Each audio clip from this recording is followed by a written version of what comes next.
2023 is dead. We've killed it dead. And we've all come together to celebrate. It's like a funeral for this year. We've played a bunch of games. Everyone's played different stuff. And we adore different stuff and different tastes. And we've done our individual Game of the Year videos at this point. You can catch mine, and Brandon's, and Ash's, and Daniel's, and Steve's, and Derek's. But we want to get more into the nitty-gritty and celebrate even more games by going into the categories of what we think deserves it this year. We don't want this to be like crazy long, so I'm not going to get like an opinion for all of you right now. But Ash, was this a good year? It was a great year, absolutely. I mean, you don't need me to tell you that. We've all been playing games throughout this year, and there's so many great games came out. We couldn't play them all. Like, nobody could. There's so many amazing games this year. Yeah. Ash has basically put these categories together, and I think we can just keep shouting out games if we want to, because there's so much here that even 6 of us doing like 8 categories each isn't going to mention enough video games. But let's just kick this off, because this is going to be a long one. So, our first category is Best Visuals Technical. So we're not looking for art style, we're not looking just for artistic beauty. We're looking for the games that are pushing the boundaries and really making tech sing in a way we've not seen before. So Steve, I want to start with you. What was technically the best game this year? Ooh, that's tough for me. And I'm going to go with a controversial take. It's a game that I haven't played very much of at all, but one that has consistently wowed me in all my experience with it, and that's Alan Wake 2. I've played like the first couple hours, and holy hell, it is really impressive. I've heard that about the visuals in Alan Wake 2. I haven't played it myself yet, but yeah, it looks amazing from what I've seen. Yeah, I mean, it's train going on that. It's also my pick. That nice. Game just breaks boundaries in terms of what's possible with game visuals. It's incredibly impressive. Yeah, it's impressive on console, but on PC it's even further. Like, you can really push how intense the ray tracing is, and it looks stunning. It's one I'm waiting for that physical release. I know it's coming at some point, but it's hard not to play this because I love the original Alan Wake. We can only hope. Yeah. I mean, the original Alan Wake was always lauded for its lighting effects, so to go even a step beyond that for the sequel just makes all the sense. And I haven't touched it myself either, but I have played the original this year and enjoyed what it does. And I'm curious to eventually get to Alan Wake 2, especially after Brandon lauding it so much. When not enjoying the first, that's the thing that gets my interest. Is like, oh, I actually enjoyed the first one, but you hated it, but you loved the second one. It's like, I don't think Alan Wake 1 gets good until you get to its DLC content, personally. Like, from a gameplay perspective. Okay. See, I didn't like the first DLC for Alan Wake 1 because it did too much of what it did at the end of Alan Wake 1. But Alan Wake 2's, the second DLC is actually where it was like, oh, this is good stuff. But we're not talking about DLC. We're talking about tech. Yeah, we got off track already. No, actually, I'll take that as a good segue, because mine technically is DLC, my pick for this category. And by the way, we did decide before this, DLC does count, but my pick for this is an extension of one of my favorite games of last year. And for me, nothing wowed me more on the technical level than Horizon Forbidden West Burning Shores. That I still don't understand, right? I don't understand how they do what they do over at Guerrilla. Like, the Horizon series has always been like, a benchmark, a spectacle in terms of technical visuals, but God, they just pushed it to an even higher level somehow with Burning Shores without even sacrificing performance. And the spectacle of it all, for me as an LA native, it was really fun seeing their idea of a post-apocalyptic, nature-reclaimed LA. And I won't spoil it, of course, but if you know, you know. The final battle is one of the coolest spectacles I've ever experienced in a game from a pure visual standpoint. Burning Shores just looks incredible in every sense of the word. That's a good answer. It's cool that DLC can improve upon the base game technically, because like they did that with the previous Horizon 2. They just managed to one-up the actual base graphical engine somehow, which is a pretty big accomplishment for DLC. Mm-hmm. Yeah, absolutely. Well, assuming no one else has picked that, I'll just go ahead with my pick, which is Spider-Man 2. I think in terms of fidelity, this is extremely smooth. But what it really does ahead of most other games is what it's managing to do from a loading standpoint. And it's not just like fast travel loads quickly, the game boots up fast. It's how it can sort of tangle that into the gameplay. You can swing way faster than usual. You can like do like a loop-de-loop and just launch yourself into the air. You can do two spider webs and just sort of like spring yourself ahead. It manages to find a way to incorporate its technicality into the gameplay, which is something I don't think that many other games did this year. And it's a cool showcase of what these consoles can do.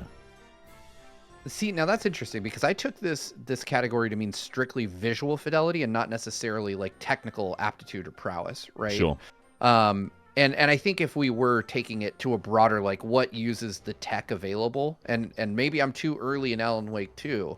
I think Alan Wake 2 is more visually impressive, but I do agree that Spider-Man 2 is more technically impressive, at least at the point I've reached in Alan Wake 2, which is not super far. For all the reasons you said. I think the fast travel mechanics are cool, but it really does come down to like that moment to moment, like utilizing current gen console IO speed to enable you to traverse the world much more quickly. Like if you go back and play Spider-Man 1 and jump into a fully upgraded character in Spider-Man 2, it is blisteringly fast. Yeah. It feels slow, Spider-Man 1 now, to return to it. Yeah. Yeah, I can't wait. I don't think I can play the first myself. one now. Yeah.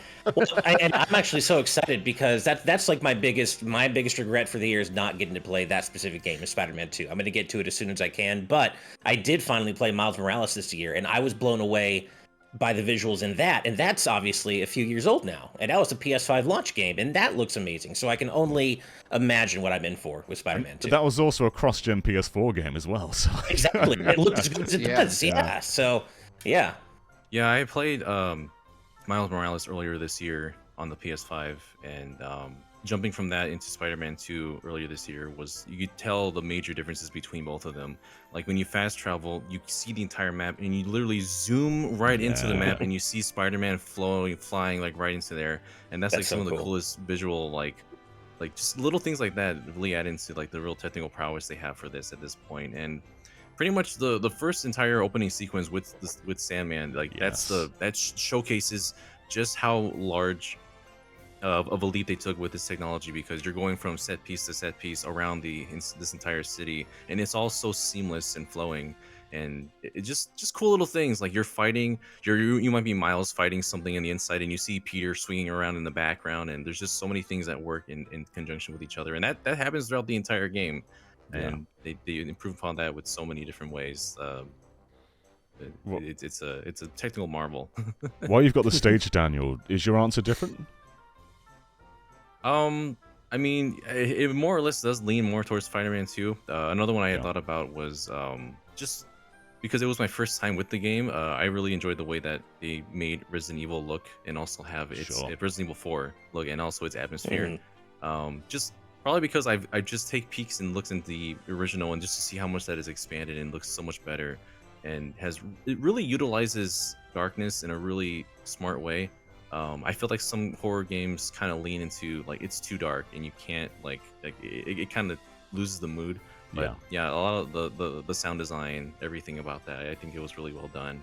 And I still need to go back to the original and try that one instead. And Derek.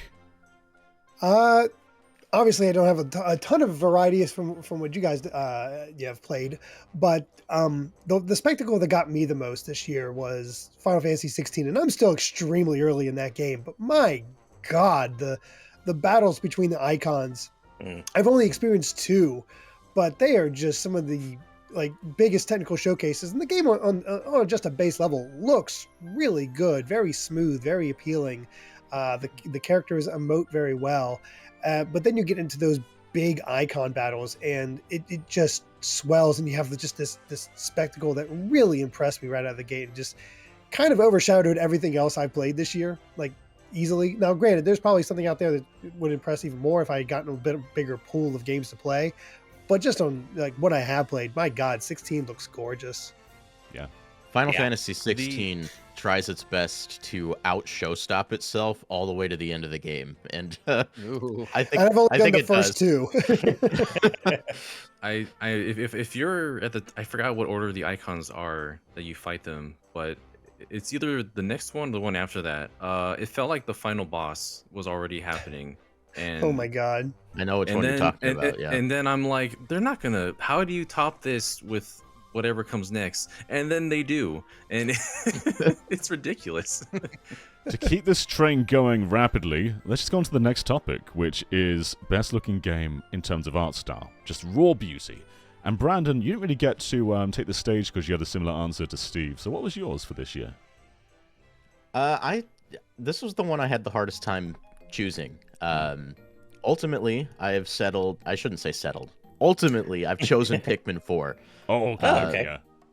Pikmin 4, I don't think gets enough credit specifically for how good the game looks.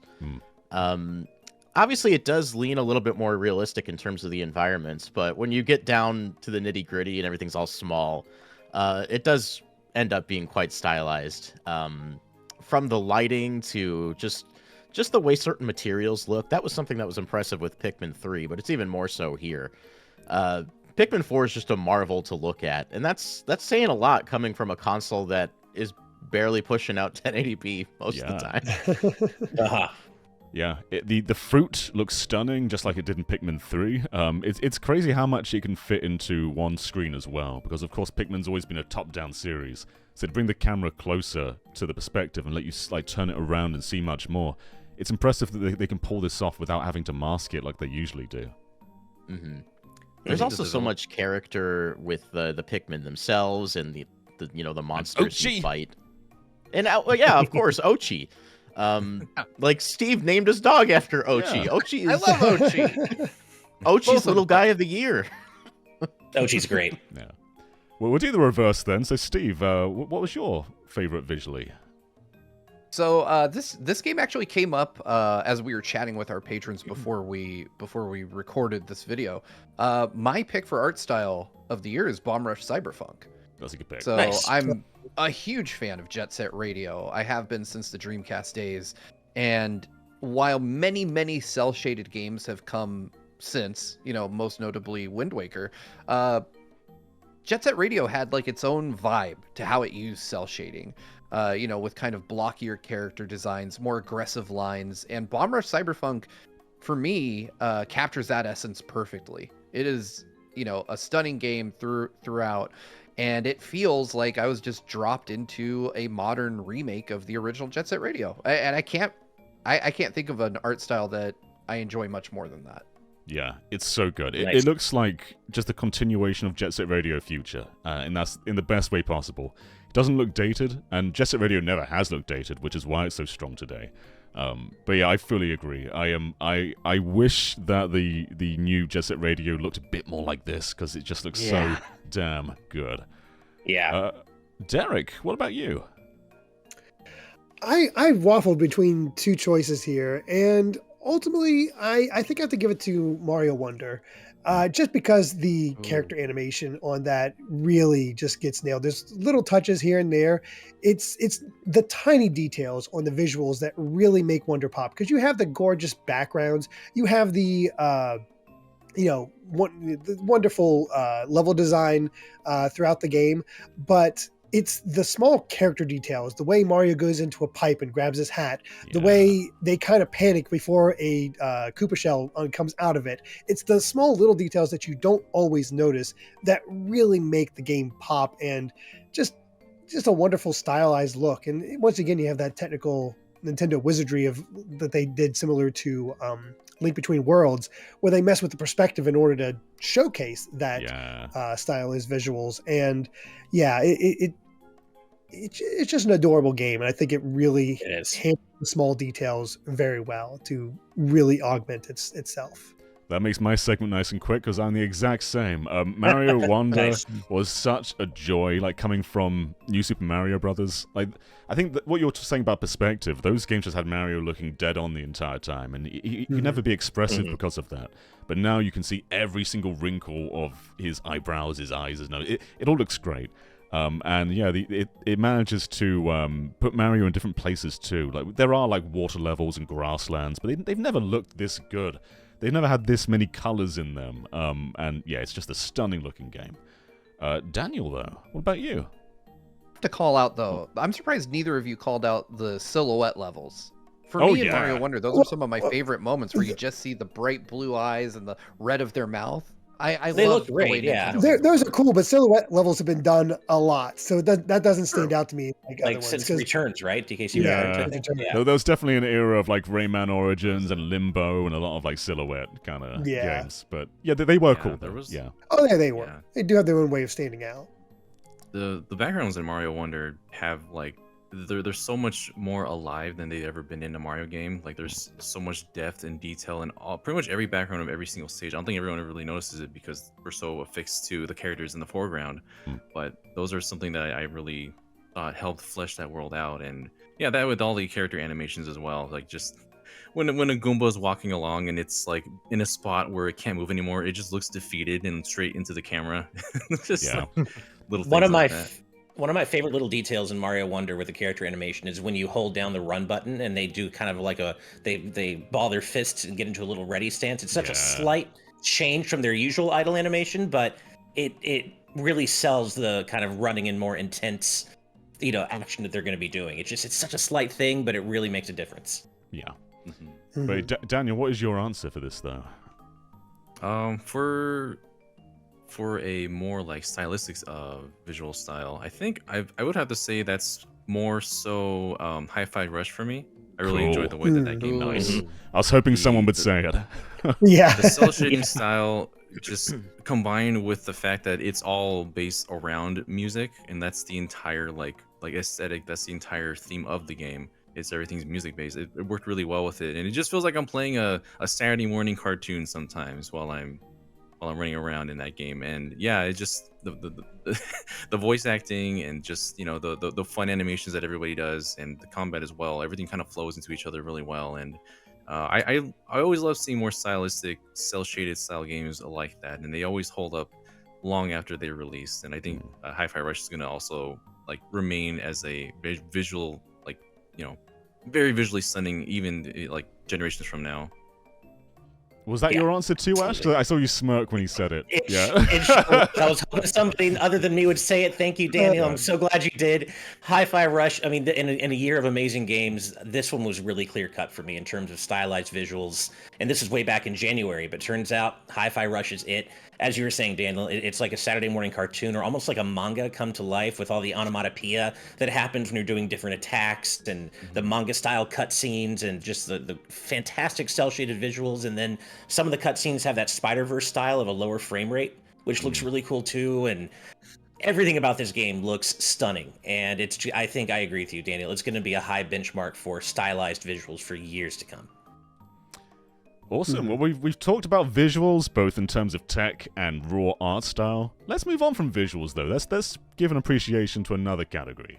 And right now, we're talking about the best soundtrack. And I'm going to kick this one off. My favorite soundtrack of the year, like there's so many good scores that came out this year, but one that I felt was really original was Bayonetta Origins. This has a really good fairy tale aesthetic. But I think what really makes it the top one for me is its theme, which is this beautifully Irish sang lyrical piece. And Nintendo very rarely do this, but they released a behind-the-scenes look at it, with it being recorded with this big orchestra, and just this sort of... I want to say she's a teenage girl singing this, but her voice is so soft and powerful. And it was just a really great piece. But the entire score is incredible. So I think that's probably the piece that stuck with me the most this year. I'm glad Nice. you brought that game up just in general, because I feel like it just got completely overshadowed when it came out. Oh, yeah. Yeah. It well, did. it didn't help that it released against RE4 Remake, which definitely had much more hype going in. But this was honestly my second choice also for favorite art style. Nice. Because Bayonetta nice. Origins is a beautiful game. very good. And it does have an excellent soundtrack as well. It's really one of the most underrated games of 2023 in my opinion. Yeah, in like 5 years' time, when people do their Switch hidden gems lists, this is going to be on there, like pretty high up. I guess I'll go ahead and go next for original soundtrack. Ash, I think we have the same one. I'm like 99% sure. Okay, let's I'm waiting see. for you to say it so I can Let's just see. piggyback. I actually don't think we do, Steve. You don't?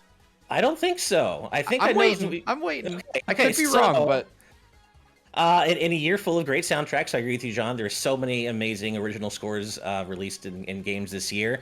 But there was one that I feel in particular has really gotten snubbed. It got snubbed at the Game Awards. It hasn't really been coming up much in a lot of discussions from what I've been seeing.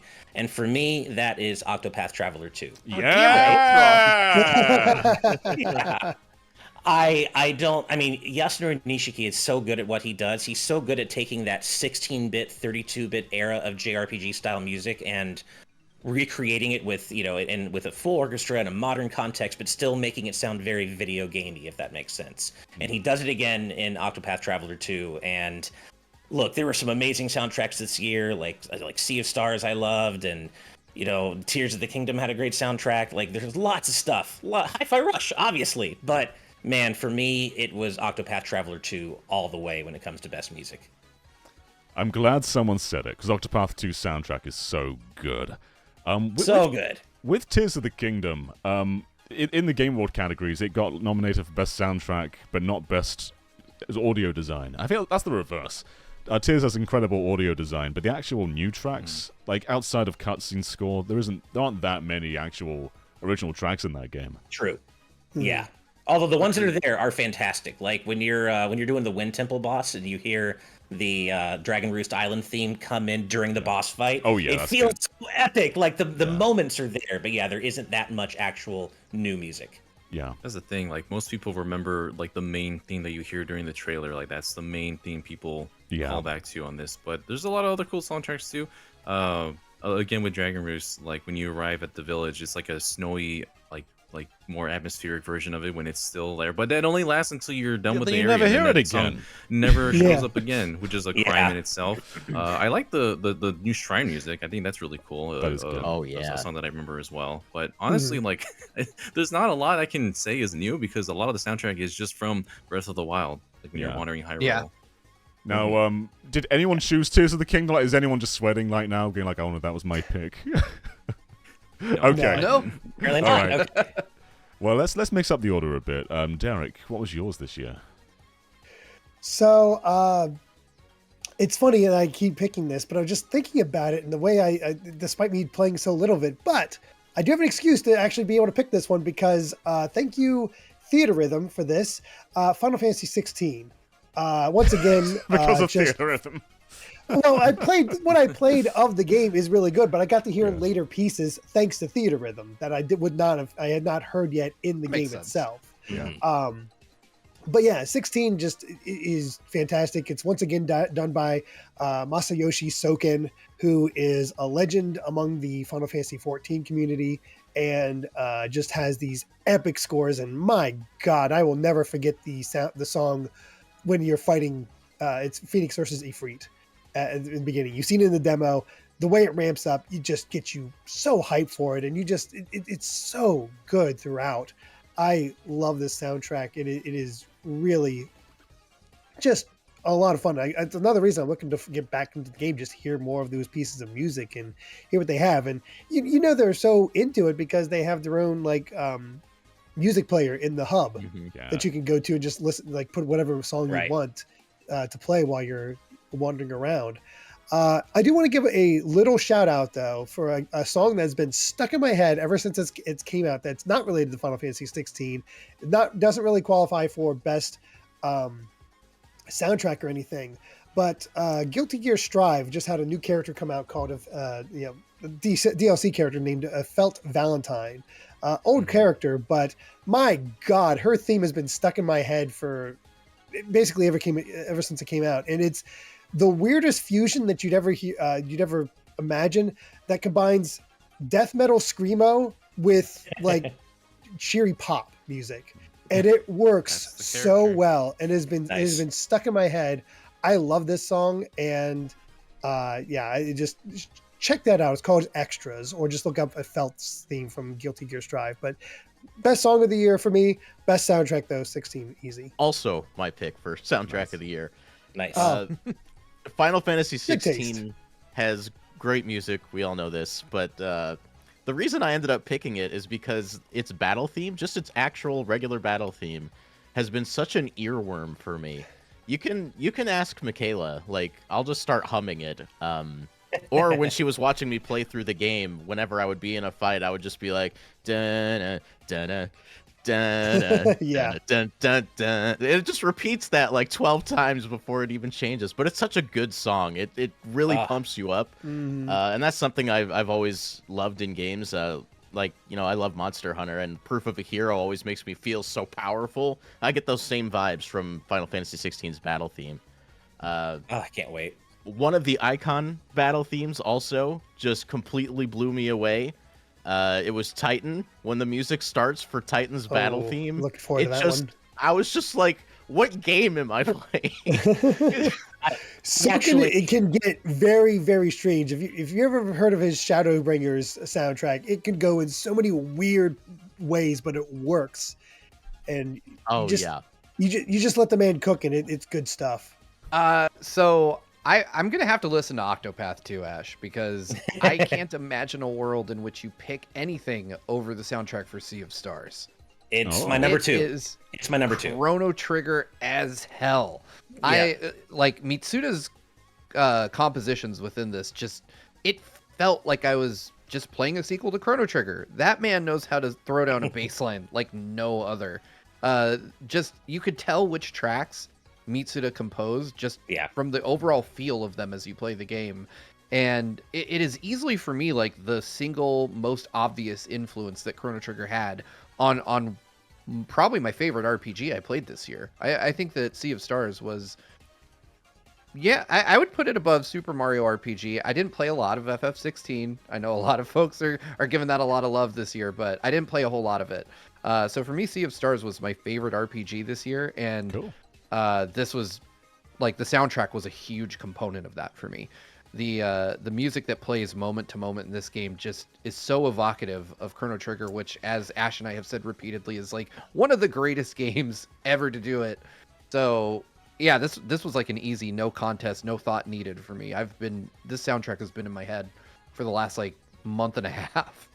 It's probably somewhat of a cheat, but I do want to give it to Super Mario RPG's remaster, remix, redone soundtrack. I'm happy someone said it. That seems fair. Because the amounts of love you can hear from the original, and just the way that they really make that sound like what I feel like I heard way back then, with just the right instrumentation used in every song. And a lot of songs that just have been further developed, like the main battle theme, there's like 2 layers of it now. Like there's when you're doing the regular battle and like as you enter, but also when you get a 5 combo going or higher, they add more percussion in the background and more drum beats. Love that. And songs like the world map, like it's supposed to be. I was hoping you'd say that. This is supposed to be like a not even a 10-second loop, but when you listen to it, there's like an entire like proper length song within that now, and you just want to stick on there and stay on there and listen to that song, because everything about it has been fleshed out, from the visuals. Like the world map isn't in a void anymore. You can see everywhere around there. And yeah, it applies to the music as well. A lot of great songs that have come back. It was fun to go back and forth between the original soundtrack and this one, just to compare and contrast. But overall, like, definitely stayed on the new soundtrack all the way through. Yoko Shimomura's music is timeless, and I'm always gonna love listening to those tracks.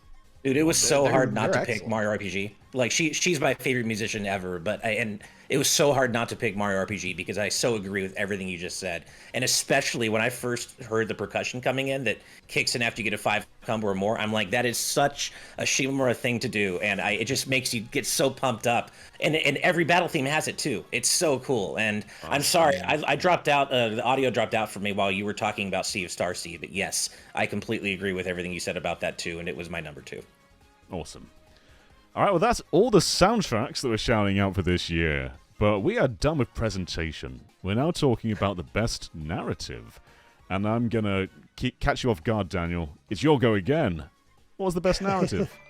I'm going again? Oh, boy. So, no one else is going to know this because no one else has played it. But it's going to be part of my video. I'm doing my top. If it's already uploaded, it's live already for those watching on YouTube right now. Okay, so they already know. My favorite narrative was the portion that was introduced with Genshin Impact. Fontaine's. Oh, that was mine too, Dan. Favorite character? No, I'm just kidding. that it's the entire thing of that. Like I know not everyone's gonna have played that game or knows what I'm talking about, but with every update in this, you with every major update, like once a year, you are introduced to a new region, and that's when it starts to progress the story forward with like the actual in-game, like the mainline story goes forward, and it follows a couple of characters where in this region it's prophesized that this entire region is going to one day go underwater, and only what they call the Archon, which is essentially the god of that nation, is going to be surviving. And when you meet the Archon, she's this little brat who is a total theater kid, and it's really funny to see how she has affected the people that have played this game, because she has a major backstory that is super emotional, and it made me feel things that I haven't felt in a game in a very long time. And there's just a lot of cool themes and set pieces, because this entire region is based on like classical France. So it was like around the era of like technological advances and that kind of artistic era. And so there's a lot of like French themed aesthetics. The music is very much that, and it's a nation of water, so they introduced like being able to swim underwater in this one. So a further always pushing away from its comparisons to Breath of the Wild with it whenever it can. But yeah, it's a super emotional story, and I thought it was one of the best well done narratives I think was done in this game in this year, which is surprising to me, because it's hard to count it as its own game, because it's obviously ongoing, but what they delivered, and also through its characters, like the characters are the main focal point of this, and such very popular celebrated characters were in this. And so there's a lot of nuance to this. I don't want to go on forever, but yeah, it's essentially the Fontaine area of this game. Cool pick. I want to point out though that Daniel, I feel bad because in this bubble, Genshin Impact is like a very niche kind of thing, but it has over 60 million players. We're just like, never heard of it. We're the weird ones. It's arguably the biggest game we're going to talk about today. They don't know. These guys here don't know what I'm talking about, but everybody knows that they would give the world to Farina if they know the Archon, because of the absolute travesty that happens during this, and Neuvillette, who is the probably the daddy of the year, honestly, who's been introduced. Ray Sadly Chase not a absolutely category. nails Brandon's the daddy of the year. And Ash, what was your favorite narrative?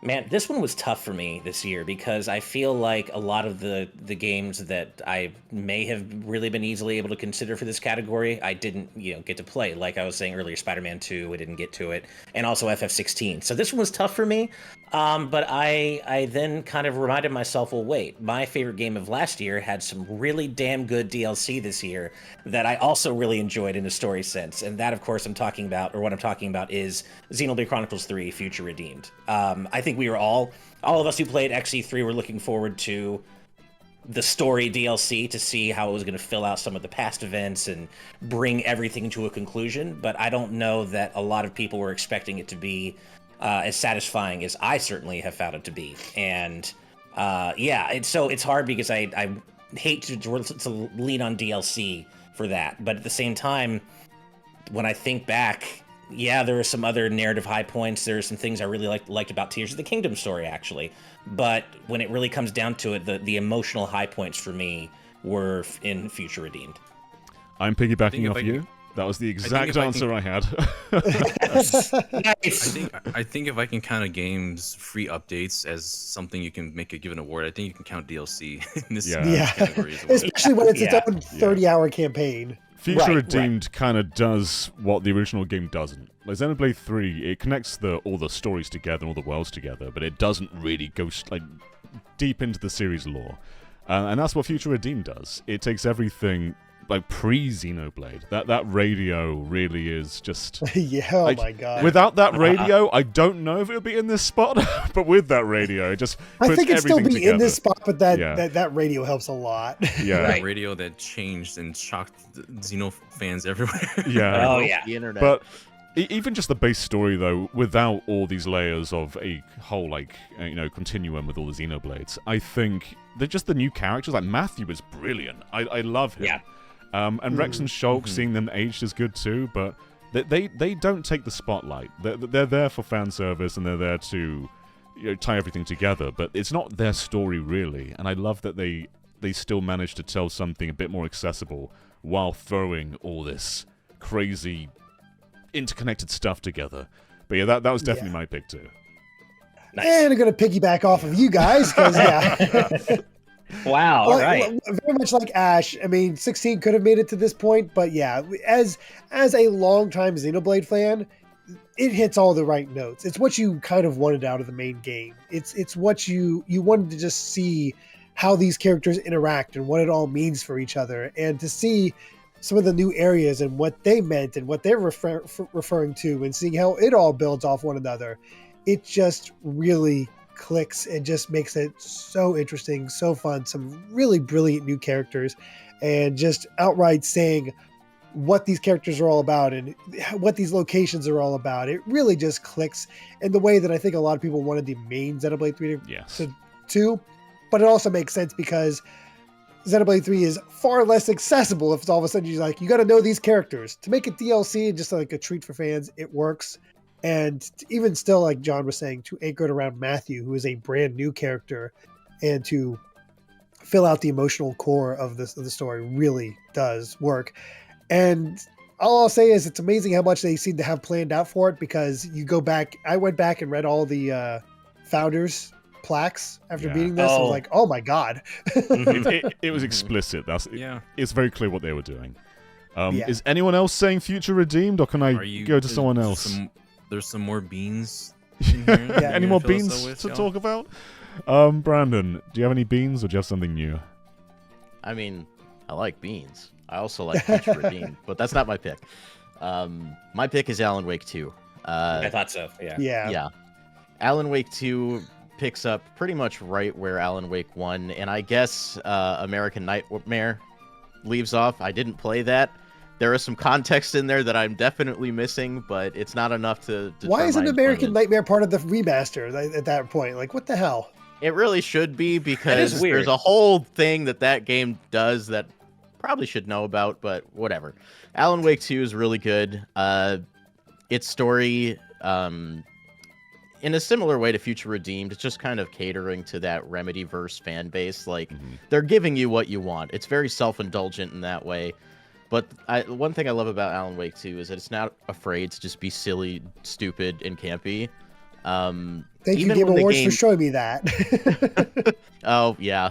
So, well, it's still good in context, so you'll still enjoy it. But even the way that game ends just kind of leans into some of the dumb parts of Alan Wake that I love. I can't say much without giving it away, so I won't.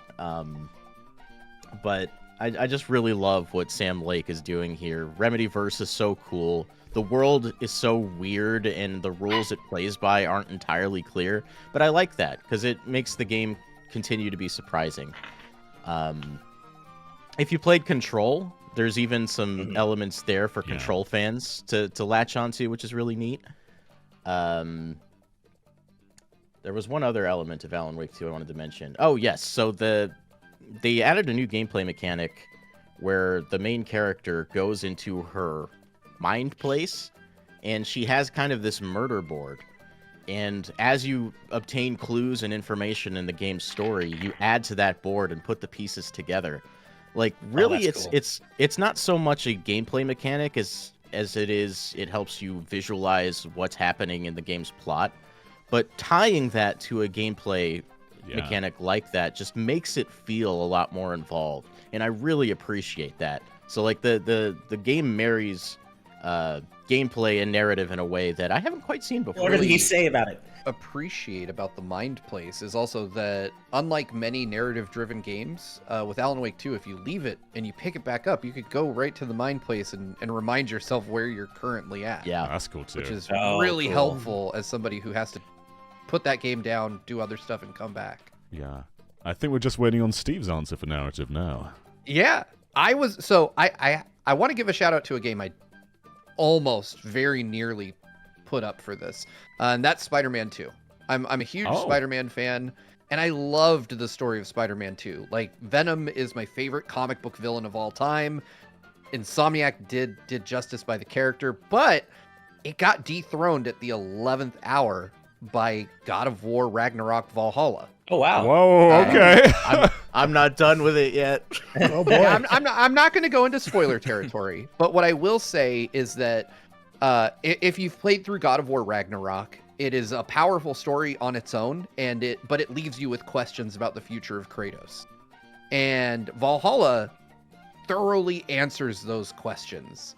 It is like a satisfying addendum to the original ending of Ragnarok, and it ties together a lot of questions I've had about essentially the direction of the 2018 the God of War series that started in 2018, and what are the plans for this new iteration of Kratos and how he relates to the original Dave Jaffe version of Kratos.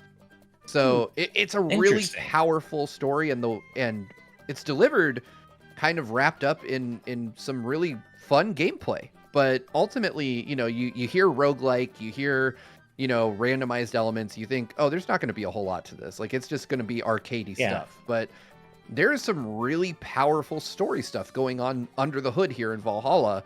And the more you play, kind of the more they peel back layers of the character to show you what they intend to do with him in the future. It is unexpected in just how deep they go with Kratos in this. If you have Ragnarok, you have to play this. Like, you will go into the next God of War not knowing what the hell's going on if you don't. Brandon was the only person here to say a brand new 2023 game. That's the best narrative. Everyone else is expanding. That's so funny. Really? Yeah. That's okay. That's a good point. It's just because we haven't played need to go Baldur's back. Gate and I haven't finished 16. Right. I heard that the narrative of Baldur's Gate is like there isn't really a set narrative. You kind of just build your own narrative, and it's not really like That's D&D, It's, baby. it's like a D&D Yeah. campaign. Yeah. Yeah. So Every choice really matters. Yeah. Yeah, But, I to- restarted my run after I made a bad choice. I wanted to mention quick that I played like an hour and a half of Valhalla. I've been spending a lot of time gaming because I spend most of the day with my daughter as my wife is at work. And Yeah, when Ella's not fussing and she's sleeping, I can just play a video game. And I've been doing a lot of that. It allowed me to go back and finish Ragnarok, which I never got to do. So I just finished Ragnarok like 4 or 5 days ago. And then I hopped into Valhalla, played like an hour and a half of it, and said, I'm going to go play the other God of War games I've never played before I play the rest of this. So that's what I'm doing now. Yeah, Wow. it is definitely worthwhile to educate yourself on the history of the character if you're playing Valhalla.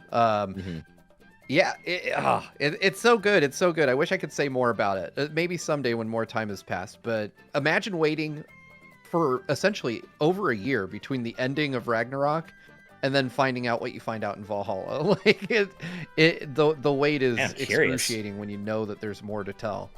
Mhm. Huh, But cool. moving on, though, like a speedy train, we're on to the best remaster/remake. And there's a chance a lot of us will choose the same one, but there have been a bunch of cool remakes this year, so I'm hoping there's some diversity. Derek, kick us off. I'm going to kick us off with the one that I think a lot of us is probably going to say, even though if I had a chance to play it, I feel like it might have had a chance to be up here. That would be Star Ocean, the second story R, but I didn't actually play that, so I can't put it up here. But it does look really cool. No, Resident Evil 4 for me. I really enjoyed Resident Evil 4. I think it is a brilliant remake of the original. One out replacing it. Everything about it is just so much fun. I know you kind of fell off away from it a bit, John, as time has gone on. But yeah, I just really enjoyed just going back to the village, how they expanded upon the castle, the way Ashley has evolved in Lewis, and it just some very smart changes that just make the overall package a lot of fun. And I appreciate it from that aspect. Now, granted, I also played Metroid Prime Remastered. I like Metroid Prime Remastered, but I think I like the fact that I got a brand new experience with Resident Evil 4 just a little bit more. what it does well is it stands alongside the original. It's like, even though I feel its lasting impression hasn't carried on as far, like I think the first Resident Evil 4 I'm always thinking about. The remake, not so much, but I still admire that it did something new, and I really appreciate those moments. It doesn't disrespect the original. Like it honors everything it does well, while also having its own everybody was wrinkle on it. very nervous about this game being remade, and they did it like the best job they could have done. Yeah. Oh no, my camera's moved and now I'm at the bottom. Derek, you mentioned Star Ocean 2, and that was probably my favourite remake of this year. And what I thought was really cool about that is it is not the first of its kind. There has been a Star Ocean 2 remake before on PSP, and with Star Ocean 1, all they did for the Switch port was they just did that PSP version again. But with 2, they thought, let's remake it again.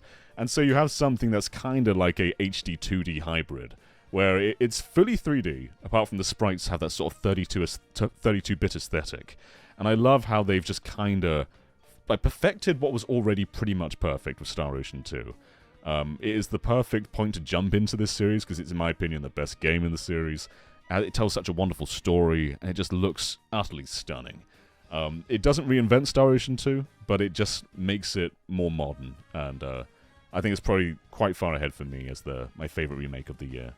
But Brandon, what was yours? Yes. Oh, I wonder. So this was a tough one for me, actually, because there were a lot of remakes, remasters this year that I played and I loved. But ultimately, I took an objective look at what I particularly like, and it had to be Metroid Prime. Nice. Metroid Prime is like a very formative game for me. It was the first game I really played that was a shooter, to be honest. It was also my introduction to the Metroid series outside of Smash Brothers. So Right. it just means a lot to me.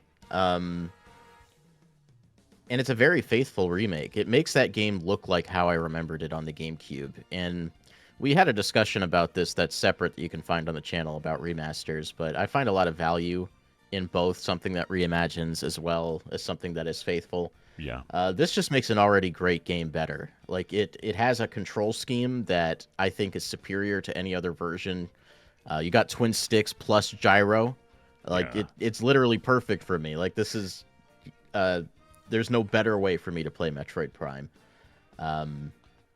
If you've played Metroid Prime before, like it's basically the same experience, but it's just as good as I remember it. It pushes the Switch too. Like Metroid Prime Remastered, it looks like a PS5 game at times. But there are moments where it's like, how is this on the Switch? It's so impressive. It doesn't. It's stunning doesn't looking. compute for me that it looks as good as it does. I really hope we get the same treatment for 2 and 3. Yeah. I was expecting One some of my- Metroid Prime answers, so does anyone else have that same answer? This game is called Metroid Prime Remastered. That's a lie. This is a blown remake. Look at this game. Yeah. But yeah, this it's also my favorite remaster of the year of a lot of remakes and remaster that we've been playing throughout the year. I'm glad that this is going to be a category that's just, it looks like it's going to, even looking at games from 2024, this is going to be a category that's here to stay, which makes me happy. But yeah, a lot of GameCube games I can think of that kind of just came out here. Resident Evil, Metroid Prime Remastered, Tales of Symphonia also came on later this year. But yeah, Metroid Prime really defined a lot of things for me as the kind of games I would be into growing up. That was my first exposure to an actual proper Metroid game as well. I never played before then. I never played like Super Metroid or any other on.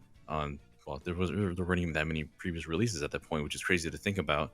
But yeah, there's like 4 different control schemes with this game, and you can choose the one that you think suits you best. There's some more accessibility options that we rarely see in any like first-party Nintendo game, which is always appreciated.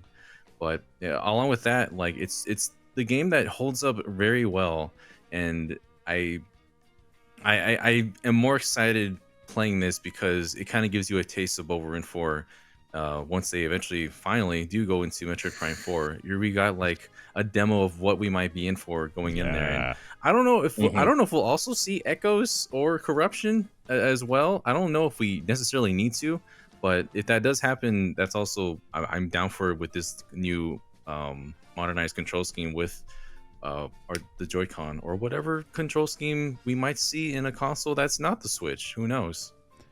Anyone else echoing the same answers, or are we getting some brand new stuff here? Echoing. I think we're getting brand new stuff. Ash, I think so. what do you think was All the right. best remake / remaster?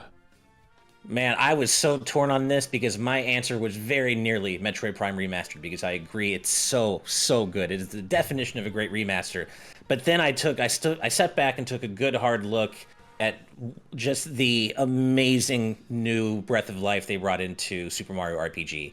And I had to go Super Mario RPG. The way they took such a unique visual style from the late Super Nintendo era and were able to recreate it in such a faithful but also just gorgeous new way is really just stunning. And they didn't change what wasn't, if it ain't broke, don't fix it. They didn't change what didn't needed to be changed. I love how they kept the chibi style of the characters. They're still so cute and squat like they were in the original, but they just gave it a huge facelift. He had a 2023 facelift, and it looks the way that game should look in 2023. They didn't change too much about it. It is such a faithful remake, and of course there's the music, which we were talking about earlier.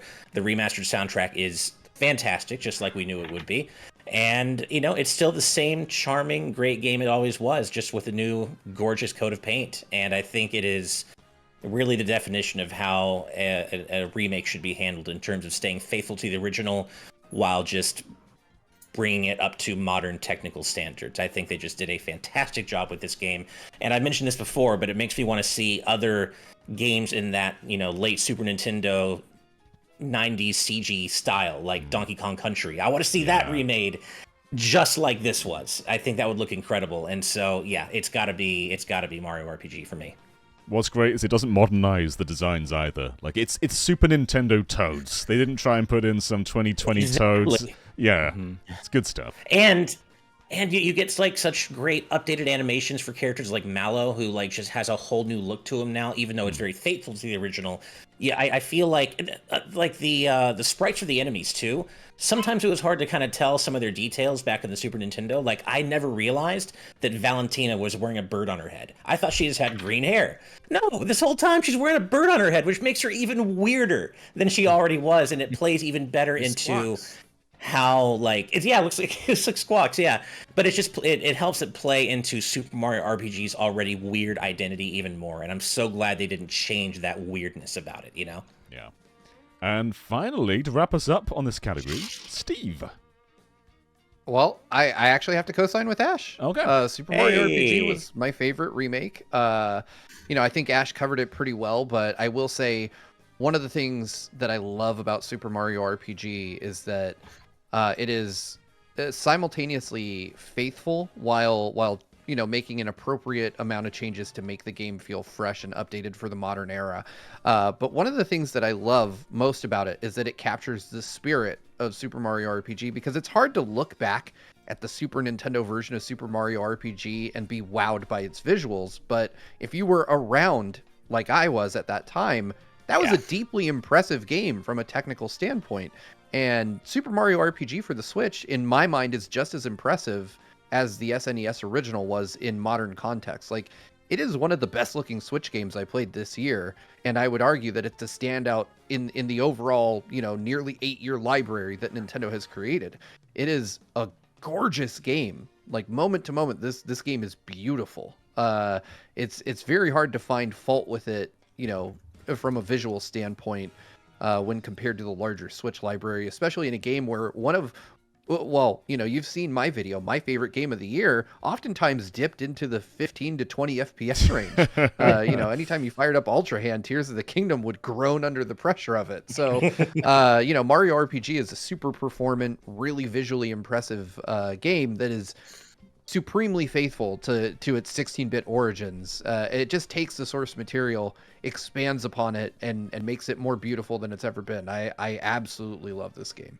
So our third to last category, Best Performance. And I think this might be another one that has quite a few people saying the same thing. But let's lead with Derek. What was the best performance to you this year? It's amazing how much a man can stand out when you've barely seeing the full breadth of what they do. I mean, it has to be Ben Starr as Clive. Yeah. For me. It just, I mean, granted, I'd not played a ton of games this year that had a lot of extensive voice acting, but it just stands out. I mean, he makes that character. He is that character, and it makes you so much more involved in his struggles and what he's going through. And you just, like, I can just imagine his growl as he's going through. And it's like, oh yeah, I get why he's like that. It works. Like he really sells it. And this is even outside of him just lapping up all the attention he's gotten as Clive. Like he just makes it like he's just a fun voice actor in that way. Even though that's the first time he's ever voice acted in a video game. But yeah, Ben Starr is Clive, absolute star of Final Fantasy 16, and looking forward to if he gets to do anything else. I knew you'd say this because I wanted to get it out there because I knew that a few of us would say Ben Starr. I'm saying Ben Starr. I thought Final Fantasy 16 was a good game. I didn't love a lot of what it did, but Ben Starr's performance was just next level. And if you heard like just little clips of him, you'd assume it's kind of one note, but it's not. There's a lot of emotional depth to his performance, and there's probably some of the best video game acting I've ever heard, quite honestly, in 16. And is held so... Like, the entire cast is great, but Ben Starr is just this standout. So much range, and just tremendous. Shout out to Sid. Yeah, as Sid's another great standout. too. Very recognizable. Yeah. Like, I waffle between those two, I'll be honest, but man... Clive. Yeah, I remember the very end of the demo for Final Fantasy 16, and I was like, oh boy, this guy's got some range for... especially for what was happening, but yeah, that was pretty. What were you gonna say, Brandon? Ben Starr is also my pick. Nice. He's got such a nuanced performance. I saw a post on Twitter that I didn't even recognize while playing the game, but he specifically, when Clive is speaking to Jill specifically, he speaks with a more soft tone only when he's talking to Jill, and I didn't even pick up on that, but it's just really impressive. Like I think of other Final Fantasy protagonists like Cloud, and I love Cloud, but Cloud is not a character I'm attached to in the way I am with Clive, and I feel like a lot of the reason that I love Clive so much is just because Ben Starr sold him to me the way he did. Yeah. When I hear the name Clive, when you first heard that name Clive, you don't think like, oh, this is going to be one of the greats. You think like, what? Why Clive? But, but he like any name though, every name is nothing until you associate it with something. And now I kind of think Clive is a cool name, just because of him. It works. Just raise your hand if you think it's Clive. But if Ben Starr's your choice, raise your hand right now, just so that we can get some. So at least half of us were right. That's nice. Half of us. All right, keep us going, Daniel. What was the best performance? Was it Genshin? Oh man, mine, hands down by a country mile, is Yuri Lowenthal as Peter Parker in Spider-Man 2. Preach, Daniel. The incredible performance by. I mean, Yuri Lowenthal has been doing voice acting for a long time. He's got a prolific career, but the flexibility he shows in Spider-Man 2, it's all the ranges. It's just snarky Peter Parker Spider-Man. It's when there's moments of serious despair and moments of when he has the symbiote suit. Just the rage and the undertones you hear in his voice just are so masterfully articulated throughout, and in those subtle moments that he has that. And it's something I always appreciate in this game, and it applies to Miles as well. When you're swinging around New York and you're like communicating wirelessly with MJ or Genki or anybody, there's two entirely separate different takes of when he's more like they're exerting themselves while they're swinging, and also one when they're still and they're just like they're at rest. But the ones where they're exerting, you can hear them like they're like actually moving in back and forth as they're web swinging, and that's just a cool little detail that not as many games they don't really go into that kind of level of detail where they have two takes of all these lines. But yeah, I mean the full range of emotions that he has as Peter Parker really just sell it to me, and I love that kind of attention to any voice actor that can perform at that level. Yeah, I will say one thing about Spider-Man 2. I don't really hear people praising Miles much, to the point where I don't know the actor's name. because I never hear about the actor. It's always Yuri, and I agree that Yuri was given a better card because he had so much to work with the symbiote suit. But I never hear about Miles' voice actor, and I just want to shout him out because he was also very good. But does anyone know his name? It's Najee Jeter. His name is Najee Jeter, and I agree, he is fantastic. Having played Miles Morales this year, I can't wait to hear him again in 2. There's kind of an innocence to his performance that I really appreciate that contrasts well with Peter, especially in Spider-Man 2. Yeah, he's definitely he more did a of great that, like, job. Teenager. Oh, go ahead, Dave. Like he's like definitely more of that teenager, kind of whiny at times, but I mean he's still growing into his own. He's applying for college and all that right now, and he does capture that nuance very well. Yeah, one of my favorite moments in Yuri's performance as Spider-Man is when he's trying to when he has the symbiote suit, but when he's trying to rationalize keeping it. And you kind of get that hint of like addiction in his voice, like trying to come up with reasons why, oh, well, maybe I should just keep this. It makes me a better Spider-Man, stuff like that. That in the in between moments where he's falling prey to the suit is just amazing stuff. It's like uncomfortable to listen to. Like you feel bad for Spider-Man in those moments, and Yuri does such a great job delivering those lines. Because meanwhile, someone is literally dying in front of them while he's like, "No, how about I just keep this?" I'm just like, dude. Yeah, I mean, it's not good for either of you, but damn. As a longtime fan of the Naruto dub, there's just so much like burned-in Sasuke Uchiha energy going on in Spider-Man 2, and I love that. Yuri Lowenthal's one of my all-time favorite voice actors, so getting to hear him be Peter is just a treat. Yeah. Okay, so I think there's a very good chance I would have agreed with one of you had I gotten to play more of FF16 or gotten to play Spider-Man 2, but I didn't, which means I get to have kind of more under-the-radar pick, and I kind of like that. So my pick for this category actually goes to Robbie Damon, who played Shy in Hi-Fi Rush. Nice. And I thought he brought such a fun sense of energy to that character. He definitely sells the, Shy wants to be, he's a wannabe rock star, right? And he definitely brings that energy to that character, and it really sells the fact that he just sees himself maybe a little bit differently than all the people around him see him, because he's a bit of a goofball, but in his own mind he is absolutely the biggest rock star ever. And you can just like he'll do things like walk around and be like and hear his in the audience in his head cheering his name like Chai, and he just brings so much fun and youthful energy, so much youthful energy to that character that the voice acting across Hi-Fi Rush is fantastic in general, but like so many of his lines, just when he would do what he does, just left me smiling from ear to ear. And that game is full of charm, period, but Shy is a big part of that. So that's my pick for the year. That's a cool pick. Man, Robbie Damon has some of my favorite roles that he's done in the past. He is such a very talented voice actor, and like he has a huge range, and I at first I didn't even realize it was him until I realized, oh yeah, he does sound familiar. And some of the roles I hear him in aren't so like carefree and playful as this, so it was really cool to see him in that aspect. Yeah. Really good stuff. Well, now we're moving on to our favorite new character of 2023. And I was very close to putting Hi-Fi Rush characters in here, Chai in particular. But then I remembered the guy who holds up the President Hudson board in Tears of the Kingdom. And I'm like, nah, that's my guy. Oh, no. Whenever That's I such see a good him, one. I just want to help him Oh my out. God. What's his name, Oh, John? you're serious? What's his You're name, serious? John? His name is Standee Guy. I can't remember his name, but he is my favorite guy. You don't need to know someone's name to know that you love them. True. You're right. That sounds like an excuse. That's a scary line to say out loud. Right? Wow, every time I saw him, I was like, oh, not again. No, I was like, I need to help this guy.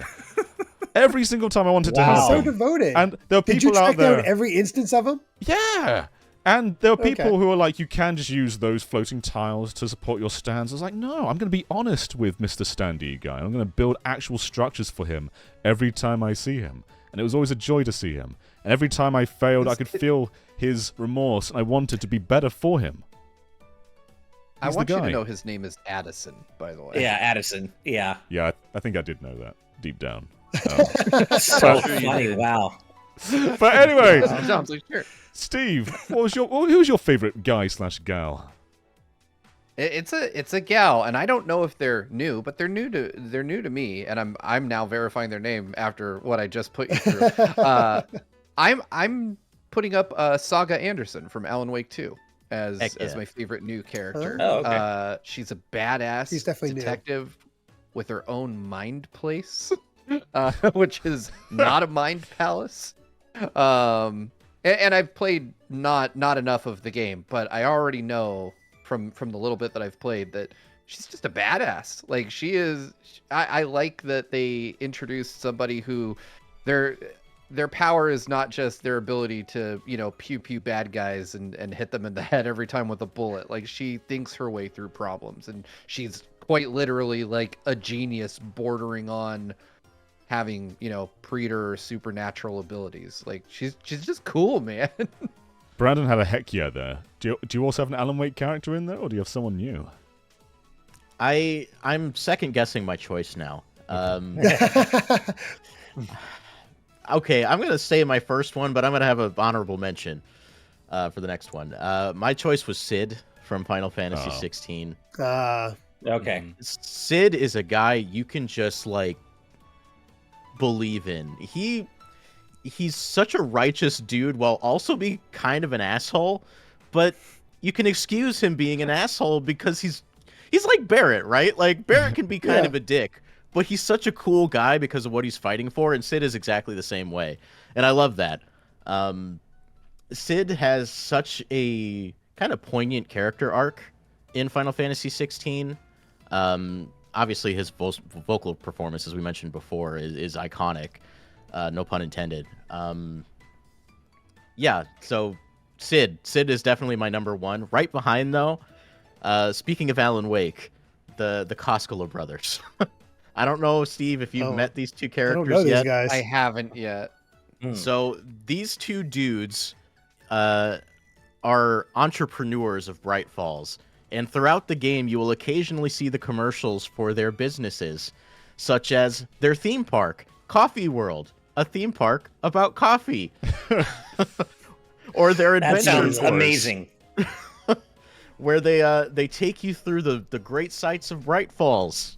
Apparently, these two are just dorky and silly.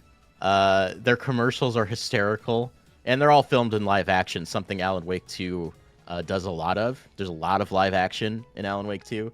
So you just get to see these two guys just having the times of their lives performing their characters.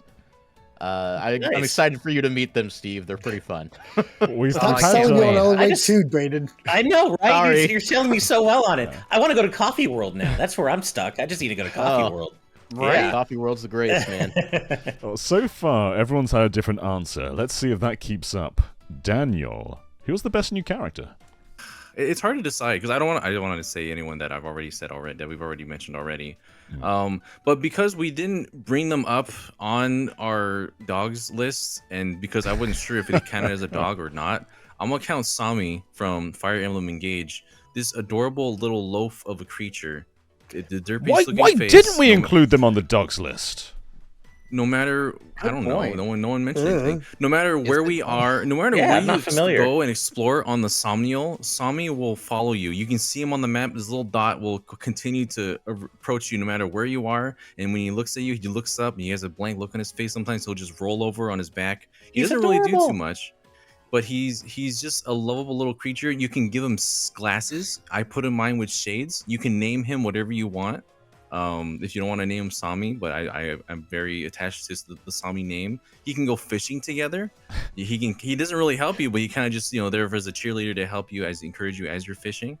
And I remember when you max out affection with Sami, he gets a little card that says one of the things he may have an empty expression on his face, but he's always dreading the day when everyone else dies and he's left alone by himself.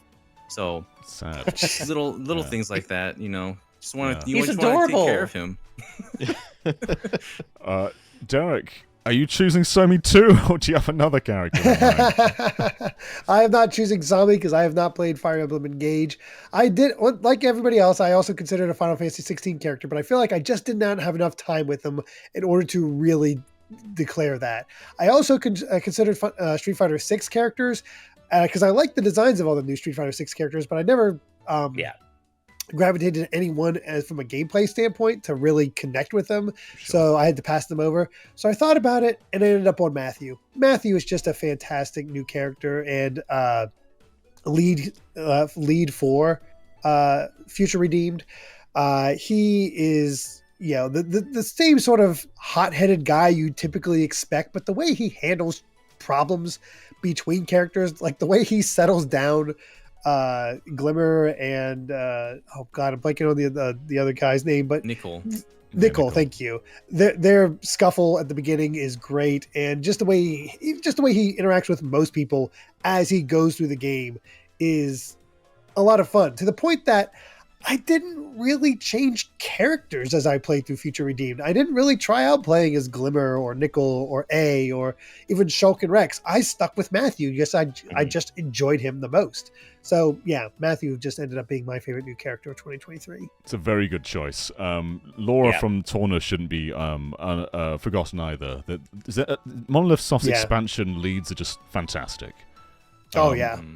Ash, I have memorable. a feeling what yours might be, but I want to hear it from you. Do you? Yeah. Well, I want to piggyback really quick off of what Derek said really briefly about Street Fighter 6, because I almost picked Kimberly. I think she's one of the best new characters Street Fighter has ever introduced, and I think her design is particularly fantastic. And but I agree, I couldn't really connect with her on like a narrative level as much, but I think she's an amazing character. But my pick is this is someone, everyone needs one of these guys in their lives. He is a good old boy. He must always be protected, and that is Garl from Sea of Stars.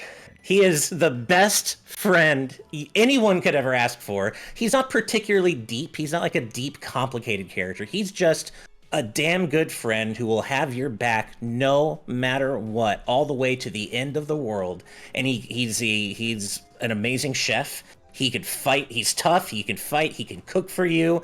And he's just the most reliable friend that you could ever ask for. And certainly Valir and Zale are gotten out of a lot of sticky situations thanks to his loyalty. And he has a pretty emotional character arc in the game, I think. Of course, no spoilers. But all I'll say is Garl must always be protected. He is a good boy.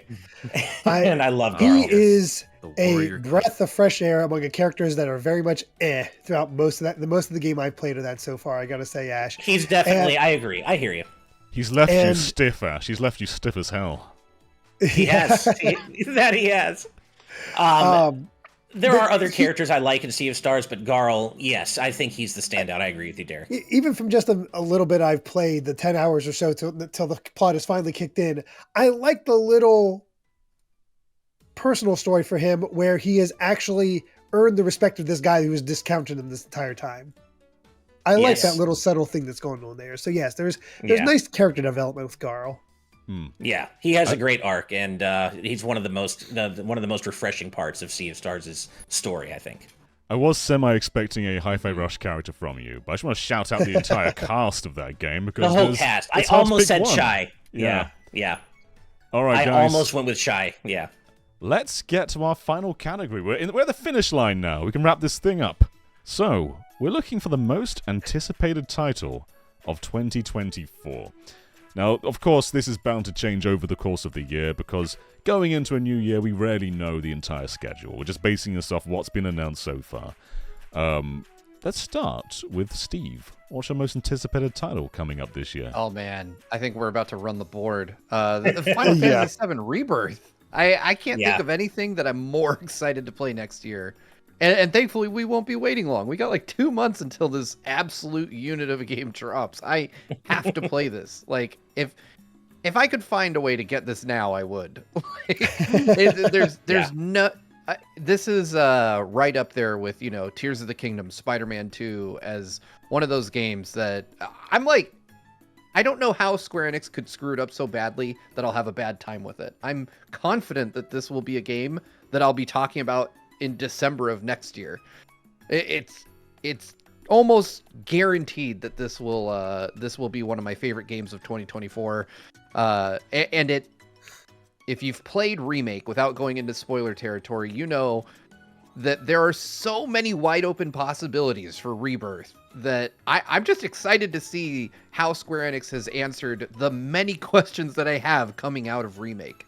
This is going to be a landmark game for the year for me, and up to what we know now is coming out in 2024. There's like nothing that remotely even approaches the excitement I have for Rebirth.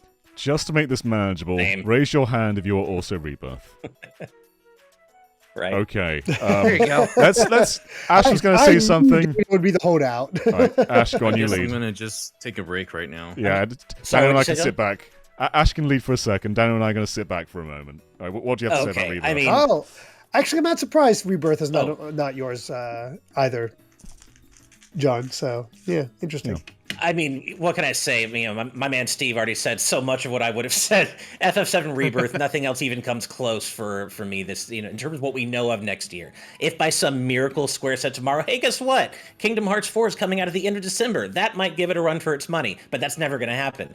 As far as what we know, FF7 Rebirth is just nothing else even comes close. And like you said, Steve, I can't wait to see where they're taking the story. I know some people don't like the way they've handled Remake. I'm not one of those people. I love how they're subverting expectations, and I've been hanging on every single second of every single trailer that they released for this damn game. And like you, if I could find some way to get it now, I would. I need it. I want it right now. I can't wait. Can't wait. It's like you're going to murder someone, Brad. I'm excited for it. To play this game. How's Brandon, do you want to go next, Yeah. or shall I? I want to play Final Fantasy VII Rebirth really bad. That's all I gotta say. Okay, that's fine. Nice. All right. That works. All I'll say is that we're all interested in the story. The story is very interesting to me as well, just because it is the answer to whether the risks that 7 Remake took. Did that concept work? Because that's what I was left off with when I finished Remake. Is like, okay, I'm intrigued, but I don't know if this will work until the next game. Rebirth is finally going to answer that question, and I am fascinated to see whether they pull it off or not. And that's a big reason I'm going to be really interested in that. But also, gameplay-wise, my God, did this thing seem to like step it up beyond what 7 Remake did, where Remake was very linear in its storytelling. The openness of Rebirth is unbelievable. Just the way they kept the spirit of the originals here, more so than the first game, is crazy to me. And I love that they actually maintain that thing where it's like, man, Remake seems so big. Midgar seems so huge. Oh, you're just getting started. Here's the rest of the world. And they somehow pulled that off, that's still maintained for Rebirth. At least seemingly so far. So I can't wait to just explore this world that that was my first RPG. So yeah, I'm down for it. Hell yeah. I'm definitely looking forward to it. Remake didn't hit all the notes I wanted it to in terms of like game design. I love the story. I can't wait to see where the story goes in Rebirth. I definitely will play it, and I probably will enjoy it. But for me, though, Metaphor is quite far ahead as my most anticipated game. I am so looking forward to this. It is probably artistically one of the most ambitious-looking games I've ever seen. It just looks like a work of art from every frame. And it's cool seeing an Atlas RPG take on a different kind of voice direction aesthetic too, because it's going for more of like a British tone. It's nice seeing more Japanese games being dubbed outside of America. And I think just the overall game design, while it still is very much an Atlas RPG at its core, you can see traits of Persona in there. Of course you can. But it's going in a different aesthetic though. And I think what I really like about it too is if like you go into an encounter where you're more overpowered than the enemy, you don't just go into it like it doesn't just boot up an encounter and just waste your time. Instead, it goes into like more of an actual actionist kind of style. So you don't actually have to waste your time doing battles. You can just quickly get things over with action commands. Yeah. So Cool. there's a lot of unknowns about this game still, which I find very exciting. But it's just cool that we're having the next big Atlas RPG in just a matter of months. For me, this is like I'm more excited for this than I am whatever the next Persona is, just because it's so new. It's not just going into that same style again. We're doing something brand new, which is very cool. But Daniel, I have a feeling what yours is too, but I want you to speak. Metaphor is definitely something that I've been looking at as well as you have, because it's obviously it's helming itself as creators of Persona 3, 4, and 5, and so the same composer, Shoei Meguro, is going to be back doing the soundtrack for this, even though they aren't really doing Persona soundtracks anymore. So it's cool to see the overall design and aesthetic of this take such a different turn from what we see in Persona, and to see it like kind of become its own thing finally, because a lot of people, I think, were feeling the Persona fatigue more or less. And but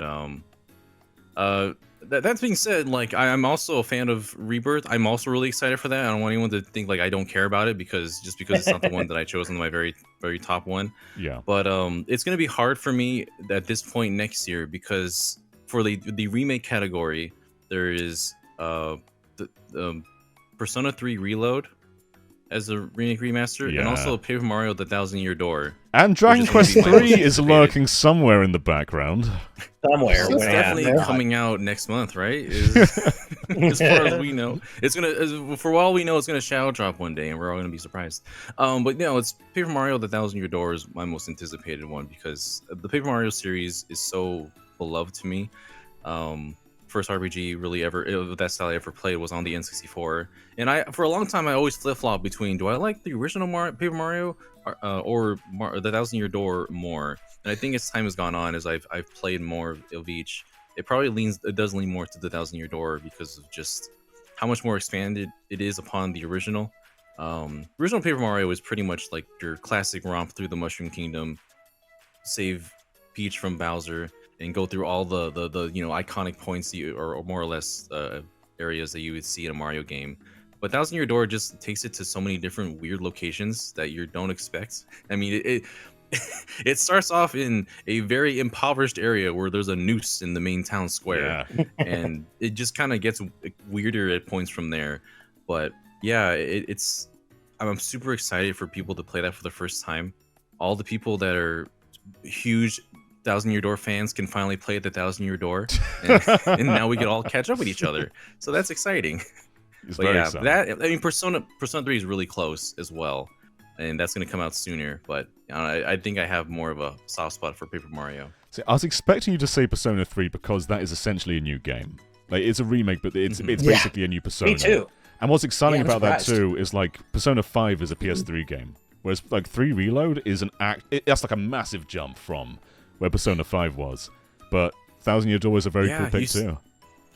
Yeah, you see everything about Persona 3 Reload, and there's like a trailer every couple of weeks now because they're so excited to get this game out. The voice actors are absolutely enthralled to be in a part of this game, because a lot of the voice actors are in fact Persona fans themselves, and so you can tell as you hear them, because everyone's a new, all of the main cast is a new voice actor for Persona 3, and they're all so like into their roles right now, and that passion comes through right away when you start to listen to it. And I played the demo at PAX West this year, and it's just like some floors of Tartarus, and also the first main boss of the Full Moon, but it feels and looks so good.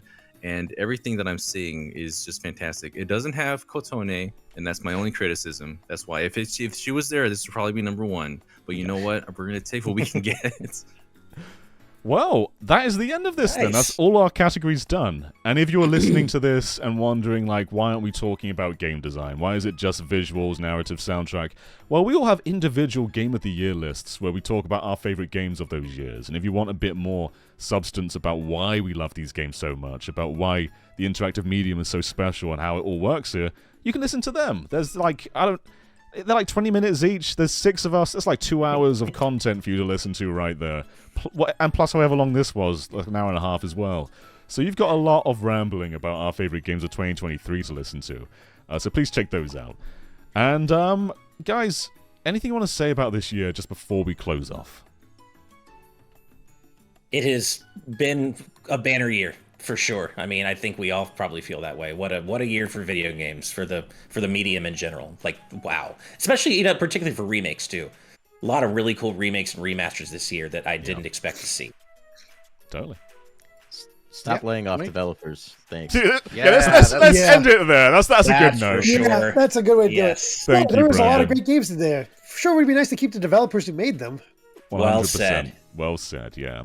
Well, if you want to join that little box down there in the patron chat, you can by supporting us on patreon.com/GVGaming, where for $5 a month you can be in the live audience tier, which puts you in that box for live recordings, and also you get access to videos before they go live.